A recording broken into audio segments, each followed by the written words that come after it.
Épisode 9 The Rising of the Moon. Attends, Daphné, ne bouge pas, je remonte l'arrière, m'avertit la costumière. Je restais immobile, me contentant d'admirer mon reflet dans le miroir. Mes cheveux blancs avaient été relevés en chignon serré, mettant ainsi en valeur mes épaules. Autour de mon cou, une discrète chaîne argentée, et cette robe, une merveille. À bustier, d'un bleu tirant sur le noir, la jupe longue et floue était constellée de petits brillants. Rien de bling-bling ou d'extravagant, simplement la nuit. J'étais Adélis, princesse Banshee. « Voilà, c'est parfait !» se ravit la costumière en replaçant la jupe. Elle me sourit à travers le miroir. « Ça te plaît ?»« J'adore. »« Bon, reste à voir si tu arrives à danser avec. » Verdict dans 15 minutes. J'attrapais le bas de ma robe pour éviter de m'étaler en descendant de l'estrade où la couturière m'avait fait grimper un peu plus tôt. Il était presque 20h et nous avions rendez-vous au studio B pour un filage en costume. Cette répétition était capitale pour Noam et moi, car depuis 2 semaines, il ne participait plus aux cours de danse, occupé à tourner tous les plans sous-marins au studio A. J'avais donc été contrainte de m'entraîner avec un partenaire qui ne serait pas le mien le jour J, le chorégraphe aux mains vagabondes. Oui, parce que désormais, j'avais compris qu'il ne s'agissait pas d'un accident. Je ne comptais d'ailleurs plus le nombre de fesses effleurées ou de seins caressés par inadvertance. Je n'osais pas me manifester sous peine de passer pour une folle paranoïaque, alors j'essayais d'anticiper ses actions en m'éloignant ou en repoussant sa main en fin d'exercice pour éviter qu'elle ne s'aventure trop bas. C'était discret, comme ses attouchements, mais j'espérais que cela suffirait à lui faire comprendre qu'il devait arrêter. Sans succès jusqu'à présent. « Tu as un parapluie ?» me demanda la costumière, inquiète. « Il pleut dehors et il ne faut surtout pas que la robe soit mouillée. »« Ah, j'en ai un, mais il est au vestiaire. »« Bon, je vais t'accompagner jusqu'au studio avec le mien. » Je souris, amusée. La chef costumière revêche et mal aimable qui m'escortait jusqu'au plateau de répétition avec son propre parapluie. La robe était définitivement très importante. Je traversai donc les Ardmore Studios à ses côtés, sous son immense parapluie noir. Elle tint le bain de ma robe tout le long du trajet afin que celui-ci ne touche pas le sol humide, puis elle m'aida avec les portes. J'avais l'impression d'être une star. Elle m'abandonna dans l'entrée du studio où nous travaillions nos chorégraphies chaque matin depuis 2 semaines. Il y régnait un brouhaha incroyable qui s'interrompit lorsque je pénétrai sur le plateau. « Waouh, Daphné ! Trop belle ! Wouhou !» Tous les figurants et mes collègues se mirent à applaudir. Je rougis en regardant mes pieds. Le bal de la Samhain était un moment particulier pour Adélis et Keim, et mon personnage se devait d'être époustouflant. Les équipes des costumes avaient mis le paquet, peut-être même un peu trop. Adélis n'était pas du genre à se faire remarquer, mais plutôt à se fondre dans la masse. Sa robe était d'ailleurs décrite plus sobre dans le livre. « Merci, c'est très gentil, » balbutiai-je, un peu gênée. Je me dirigeais vers mes 2 copines tout aussi apprêtées que moi. Summer portait la fameuse robe rouge tant fustigée par Yue, et Alejandra était vêtue d'une élégante robe moulante rose à effet drapé. James se tenait à côté d'elle dans son hideux costume en velours bordeaux au kilt à motif de tartan dans des tons verts. Un mélange de couleurs audacieux. « Ah ouais, tu piques un peu les yeux, hein ?» plaisantai-je. « Ne te moque pas du costume de ma famille depuis 7 générations. » rétorqua-t-il dans le rôle de Willam. Je ris avant de m'interrompre en apercevant Summer qui inspirait et expirait rapidement, le regard rivé droit devant elle. « Ça va aller, Summer ?» m'inquiétai-je. Elle soufflait comme une femme enceinte sur le point d'accoucher. « Ça va aller, je suis pas jalouse, hein. Je suis tellement pas jalouse !» tenta-t-elle de se convaincre. Alejandra sourit discrètement. « Très belle robe, ils ont mis le paquet !» me complimenta-t-elle. Oui, je me demande même si ce n'est pas un peu trop par rapport à Adélis. Tu n'as pas tort. Mais bon, vu que cette année, nous n'avons pas le droit de l'ouvrir sur les personnages, soupira-t-elle, pleine d'amertume. Je pinçai les lèvres. Depuis la remise en place traumatisante du groupe de 4 par le réalisateur, il y avait eu d'autres épisodes tragiques. Michael avait toujours une idée bien précise de ce qu'il attendait de chaque personnage sur chaque scène, Une vision extrêmement personnelle, parfois en totale incohérence avec les livres ou les précédents films. Mais impossible de négocier ou de lui suggérer quoi que ce soit. Il avait raison, il fallait suivre ses directives, point. Ce tournage est officiellement mon pire cauchemar. Mais je suis pas jalouse, hein? Oh mon, ta robe est trop belle! Génie Summer, au supplice. Je me mordis la joue pour ne pas rire. Si c'est la vision que Michael a d'Adélis, tu ne pourras pas faire grand-chose. Se désola Alejandra. Oui, je l'ai bien compris, et je ne vais pas me battre. Mais je m'interroge beaucoup sur elle pour les prochains films, sur ce qu'elle symbolise, la façon dont je dois lui donner... Pas la peine d'analyser. Tiens-t'en à ce que te dit l'autre con et c'est tout. Trancha James. Contente-toi d'être la meuf de Noam, ce sera très bien. James, gronda Alejandra. Oula, j'allais déclencher une tempête avec mes petites questions bébêtes autour de mon personnage. Sinon, ça va mieux, vous, Summer? Demandai-je pour empêcher Alejandra et James d'entrer en collision. Summer caressait le tissu de ma robe qu'elle tenait au creux de sa main, hypnotisée par les brillants.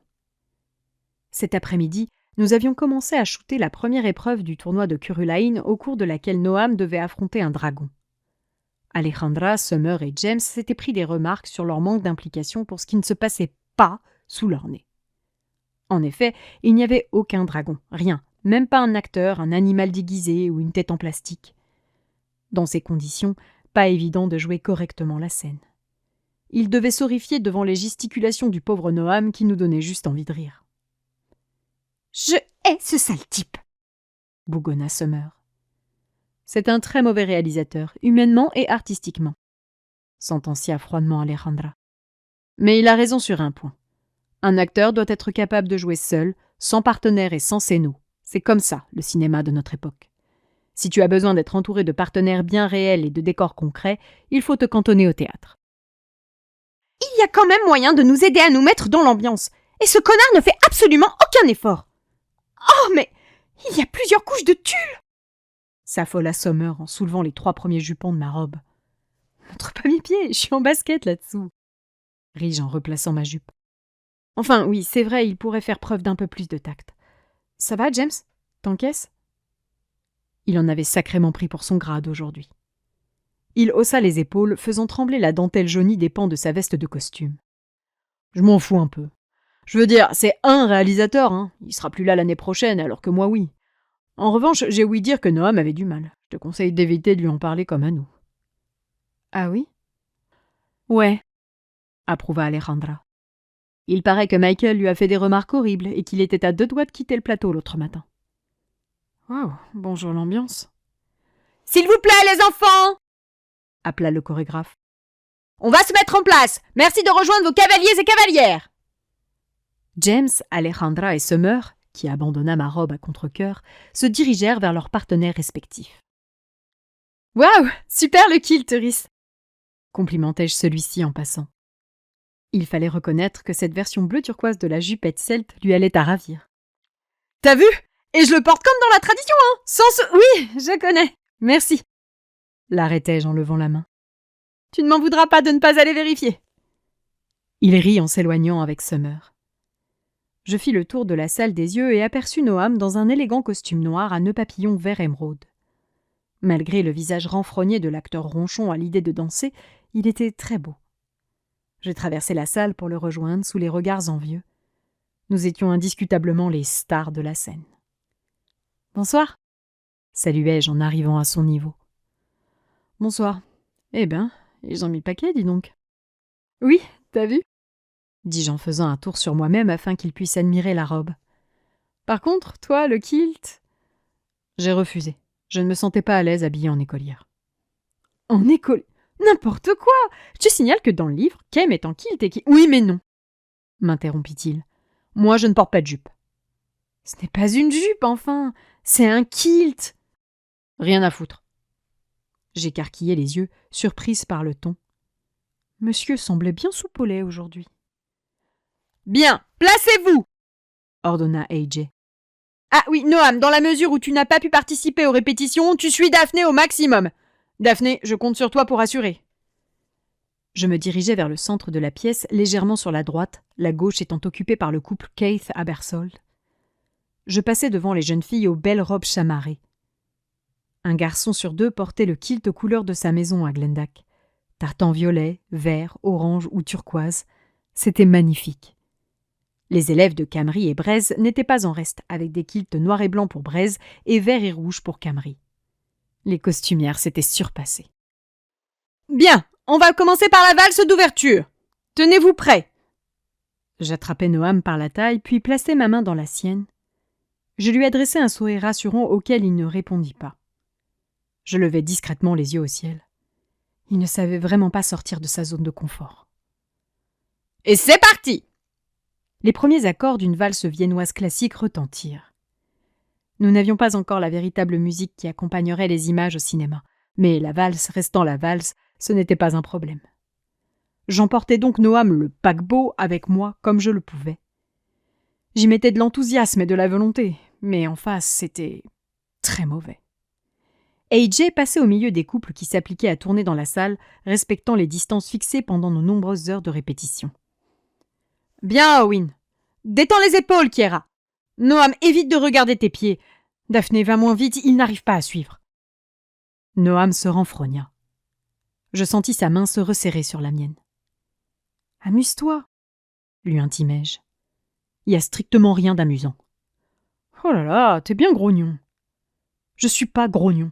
J'en ai juste marre de ce tournage de merde où je me fais engueuler toutes les 2 minutes parce que ce que je fais ne convient pas.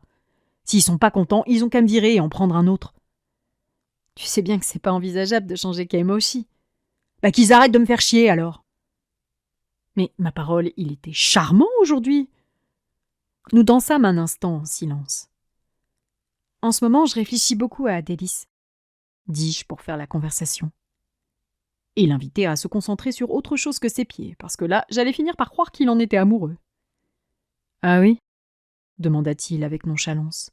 « Oui, tu penses quoi, toi, du personnage ?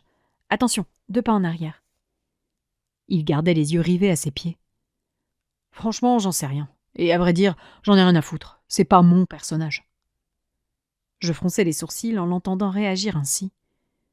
Et je réalisais soudain la condescendance, cette distance et ce mépris. Oh non, Noam, me dis pas que tu es un de ces mecs pitoyables qui se désintéressent totalement d'une personne dès qu'ils ont compris qu'ils ne pourraient pas la sauter. Non, tu n'es pas un de ces salopards, rassure-moi. Son pied écrasa le mien. Aïe! M'exclamai-je. Oh, pardon, mais non, c'est pas ça, je suis pas comme ça, se défendit-il trop vivement pour être honnête. Je suis juste agacé par le tournage, rien de plus. Je souris en coin. Il mentait, mais j'appréciais qu'il refuse d'être ce genre d'énergumène. On peut continuer à échanger amicalement, non ? Fis-je remarquer. Il soupira. Pour Adélis, je sais pas. Je la trouve un peu chiante dans les livres. Enfin, chiante. Ce que je veux dire, c'est qu'elle manque un peu de légèreté. Elle est toujours grave et cérébrale. À la longue, ça doit être barbant de vivre avec une telle personne. Cette analyse pouvait paraître un peu naïve au premier abord, mais elle était en réalité intéressante. Car oui, le personnage d'Adélis n'était pas drôle. « Tu n'as pas tort, » reconnus-je, songeuse. La musique fut déchirée par un sanglot. Nous nous interrompîmes tous. Kiera, habillée d'une robe courte fuchsia, traversa rapidement le plateau pour sortir, le visage caché dans ses mains. Nous nous parcourûmes tous des yeux, cherchant à comprendre l'origine du drame. Difficile à dire. De nombreuses personnes l'observaient partir avec un air vainqueur, dont Charlotte, ma rivale française, avec laquelle j'avais décidé de garder mes distances. « Que s'est-il passé ?» demanda Noam qui, forcément, était un peu tenu à part des ragots et des cancans avec son planning de tournage décalé. « Je ne sais pas, » bredouillai-je, le rose aux joues. Aussi, je savais. Depuis le début des cours de danse, Kiera était la cible de moqueries répétées sur son physique. Des insultes méchantes et gratuites, des comparaisons déplacées avec des animaux de grande taille. Lovena était un personnage loin des standards des podiums, et si Tina l'assumait parfaitement avec ses airs de rugby woman, Kiera avait plus de mal à s'imposer. Et nous ne l'aidions pas. J'hésitais un instant à la suivre pour la consoler. À ce moment-là, j'avais vraiment envie d'aller soutenir Kiera, mais... J'échangeai un regard avec Owen qui ne semblait pas comprendre pourquoi je ne bougeais pas. Après tout, Kiera et moi passions énormément de temps l'une à côté de l'autre à faire mine d'être copines.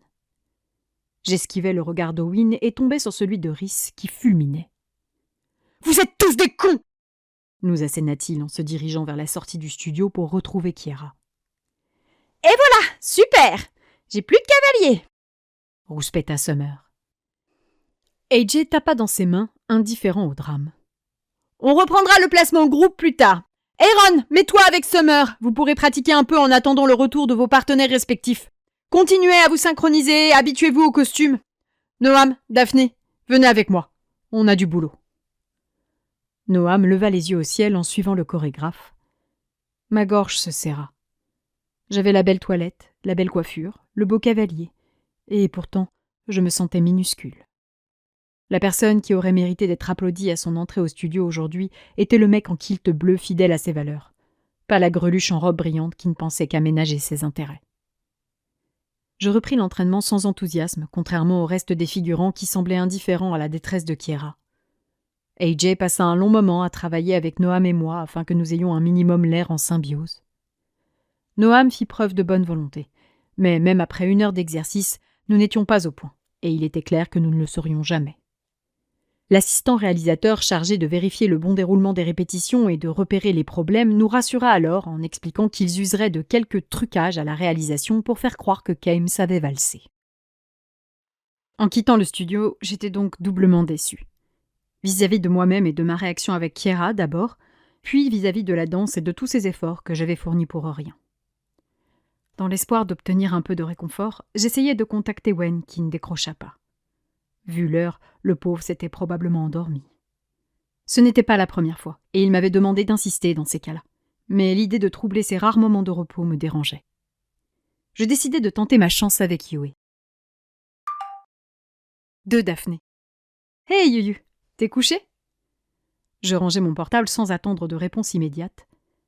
Depuis 3 jours, je n'avais droit qu'à des messages sporadiques et très courts, la faute à ses premiers partiels qui la stressaient. Enfin, c'était ce que j'espérais. Lorsque j'arrivai chez moi, il était presque 23 heures. Exténué, je me réfugiai dans ma chambre et m'allongeai sur mon lit tout habillé. Je récupérai mon portable. Pas de message de Yuyu. Je tentai de joindre Wen une dernière fois avant de le laisser dormir. Une sonnerie, puis 2, et le bruit du téléphone qu'on décroche. Puis plus rien. « Wen ? Allô ? Tu dors ? Non. » Je la connaissais, cette petite voix-là. Je venais de le réveiller. « Tu veux que je te laisse dormir ? » Non, j'attendais ton appel et... Il s'interrompit pour bâiller. « Je suis désolée, les répétitions se sont éternisées et impossible de te prévenir. Tu m'avais dit que je pouvais t'appeler et pas de souci, ne t'en fais pas. » me rassura-t-il. « Je me rendormirai après. Tu vas bien, toi ? » ?»« Oui, ça va. Et toi ? » Il soupira. « Dure journée. » « Lève le pied, Wen, s'il te plaît. Ça devient inquiétant, là. »« Ne t'en fais pas. Le week-end prochain, je suis en Bretagne. J'en profiterai pour déconnecter. Alors raconte, ton tournage s'est bien déroulé ?» Je me tendis au souvenir de Kiera. « Le tournage, ça a été, mais le filage du bal a été compliqué. Noam n'était pas de bonne composition. La danse, ça le met dans un état. Sinon, ma robe est splendide. C'est même gênant de voir à quel point les couturières l'ont soignée par rapport à celle des autres. » La scène est filmée, ça y est ? Ah non, ce n'est qu'une répétition. Les costumes doivent être repris pour qu'on puisse bouger librement. Et Noam doit travailler encore un peu. Vous filmez quand ? En janvier, au retour de New York. Je vois. C'est quand ton prochain week-end libre, pour voir si je peux m'adapter à ton emploi du temps ? Le week-end qui vient, on tourne. En revanche, j'ai les 2 suivants. Ok, je vais voir ce que je peux faire. Tu as promis de venir me voir avant la fin d'année et l'avant-première à New York. Je te signale qu'il ne te reste que 4 semaines pour pouvoir tenir ta promesse. Je sais, et je vais tout faire pour, mais... Il s'arrêta là. Je baissai le nez. Je sais, ouais. Il y eut un silence. Oui, je pensais qu'il en faisait trop, mais je ne pouvais décemment pas le lui reprocher quand moi-même je consacrais entre 13 et 14 heures par jour à mon travail. Tu me manques tellement, lui avouai-je tristement. Si tu ne peux pas venir me voir, je peux sans doute essayer de rentrer quelques jours. Tu crois pouvoir te libérer pour rentrer à Paris avec le retard que vous avez déjà pris et l'avant-première qui arrive ? Permets-moi de nourrir quelques doutes. Hé, j'ai le droit d'avoir une vie privée quand même ! Une viperie quoi? Plaisanta-t-il. Je ris doucement. Bon, et sinon, sur Adélis, tu as avancé? Demanda-t-il, beaucoup plus alerte désormais. Pas du tout. Alejandra et James m'ont envoyé gentiment paître. Summer était trop obnubilé par ma robe. Quant à Noam, il s'est contenté de me confier qu'il la trouvait chiante. Sacrée analyse, ironisa Wen. Je levai un sourcil. Wen. Désolé. Il marqua une pause pour s'éclaircir la gorge. Voilà une analyse profonde et très intelligente du personnage. Bravo à lui. Il est tellement brillant. Ça va? J'ai l'air moins jaloux comme ça? C'est un peu trop, mais j'aime bien quand tu reconnais que t'es jaloux. Difficile de rester indifférent quand je sais que tu passes ta soirée dans ses bras.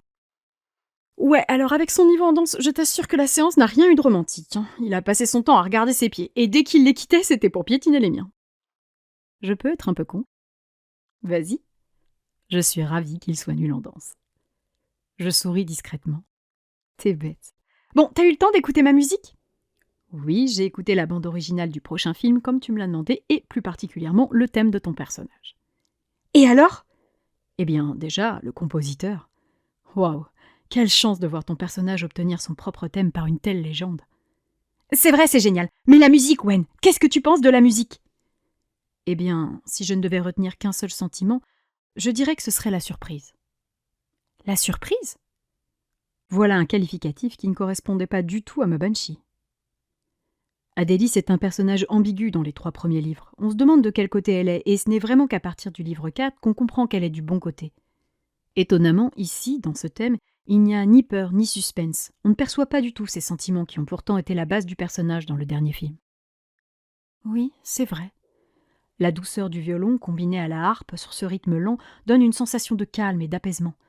Il y a quelque chose de mystérieux, et en même temps, les basses trahissent l'inquiétude, le poids d'un fardeau. Quelque chose pèse sur ses épaules. Son héritage, peut-être? Je restais bouche bée. Il était capable de capter tout ça juste dans une mélodie? Sérieusement? Tu vas un peu loin dans l'analyse, non? Il ne s'agit que de mon ressenti, admit-il. Je n'ai pas vu le film, et peut-être que ce thème est moins celui de ton personnage que celui de la scène sur laquelle il sera appliqué. Mais je pense sincèrement qu'il y a une forme de renoncement, une capitulation. Ah ouais, mais c'est beaucoup trop subtil pour moi, là. Je commençais à regretter d'avoir cherché. Peut-être devrais-je me contenter de rester le faire-valoir de Kame? Pouah. Tu as essayé de parler à l'autrice? Demanda Wen. Non, elle n'était pas au Comic-Con, contrairement à ce qui avait été annoncé, et j'ignore si elle projette de passer sur le tournage cette année. Je sais qu'elle est en réécriture du 6e livre qui sort l'été prochain. J'imagine qu'elle doit être très occupée. Tu sais, elle a mis beaucoup de temps avant de parvenir à faire éditer Eishi. Tu devrais sans doute t'intéresser à son vécu. Il y a probablement une corrélation entre sa vie et son œuvre. Peut-être. Alejandra m'avait déjà donné ce conseil, et je t'avoue que ça m'était un peu sorti de la tête. Je te conseille de procéder à quelques recherches. Je vais faire ça. En tout cas, merci Wen, t'as été super, comme d'habitude. Je t'en prie, c'est mon rôle de te soutenir dans tout ce que tu fais, non? T'es trop mignon et je t'aime. J'étais totalement sincère, et je sentis ma gorge se nouer. Moi aussi, même si je ne peux pas te le montrer comme je le voudrais. C'est pas grave, tu me le montreras quand on se retrouvera. Le rassurai-je. À quoi pensais-je à ce moment-là? À un week-end tout nu, bien entendu. Il se fendit de ce petit ricanement caractéristique de nos moments coquins. Il avait parfaitement compris. Marché conclu. Je vais te laisser dormir, je t'embrasse très fort et je te dis à demain. Ça marche, Daphné. Merci et bon courage pour demain. Oh, je vais en avoir besoin. On va commencer le tournage de la Coupe du Monde de Pellerelar et on en a pour 2 à 3 semaines dans la gadoue. Ça va être ignoble. Allez, je t'embrasse. Je lui envoyai une cascade de bisous à travers mon téléphone, ce qui le fit rire. Fais un gros dodo! Criai-je. Merci, toi aussi. À demain. Je raccrochais, les larmes aux yeux. Les relations à distance, c'était tellement nul. J'attrapais mon oreiller que je calais en boule contre moi. Voilà, c'était presque comme s'il était là. Je choisis le numéro de Yue et rédigeai un nouveau message en dépit de l'heure tardive. De Daphné. Tout va bien chez toi? Ici, j'ai cassé la baraque au bal de la Sawin. Je posais le téléphone sur ma table de nuit et récupérais mon ordinateur portable, mon oreiller toujours calé en boule contre moi. Je tapais rapidement K.L. Sheehan dans mon moteur de recherche et fus immédiatement assailli par un millier de résultats. Je commençai par la base, la page de l'encyclopédie libre. Née une cinquantaine d'années plus tôt, Caitlin avait grandi dans une famille unie. Après un diplôme à l'université de Dublin, au département des études celtes et irlandaises, elle avait exercé un temps le métier de professeur d'irlandais avant de rencontrer un professeur de latin qu'elle avait épousé. Elle avait alors cessé de travailler pour s'occuper de ses 2 filles. Il y avait ensuite un creux de 10 ans avant le divorce, puis l'aventure Aishi, qu'elle avait mis des années à faire publier. Je levai un sourcil en réalisant soudain. 2 filles. Je n'en avais pourtant croisé qu'une à l'avant-première. Je procédai donc à une recherche autour de ses enfants. Les événements dataient un peu, et Caitlin Laura Sheehan protégeait sa vie privée avec férocité. Mais je parvins à trouver le sujet d'un vieux forum remontant au début de la saga papier qui mentionnait le décès de sa première fille dans des circonstances obscures. Je me frottais le menton, pensive. Voilà qui était intéressant. Les Banshees étaient liés à la mort, et il était évident que le rapport de l'autrice à celle-ci jouait un rôle prépondérant dans la construction du personnage. Avait-elle tenté de ramener sa fille à la vie dans ses livres ? Cela aurait expliqué l'émotion quand elle m'avait rencontré la première fois. Adélis étant l'incarnation de sa fille, voir quelqu'un lui ressemblant à un âge qu'elle n'aurait jamais atteint l'aurait troublée. Ou alors, il s'agissait d'une sorte d'allégorie. Adélis était la mort qui lui avait ravi sa fille ? Je me mordis la lèvre en me remémorant les conseils de James. Peut-être devrais-je arrêter de me questionner et me contenter de suivre les directives du réalisateur qui, de toute façon, ne me laisserait pas apporter ma touche personnelle à Adélis. J'abandonnai mon laptop sur mon lit, puis consultai mon téléphone en bâillant aux corneilles. Pas de réponse de Yue. Dommage, parce que son avis sur le sujet aurait été très intéressant. Je déposai mon portable sur la table de chevet et me recroquevillai sur mon lit. Je n'avais même pas le courage de me déshabiller. Je fermai les yeux en étreignant mon oreiller. Je pensais à lui et moi, réunis, encore une fois.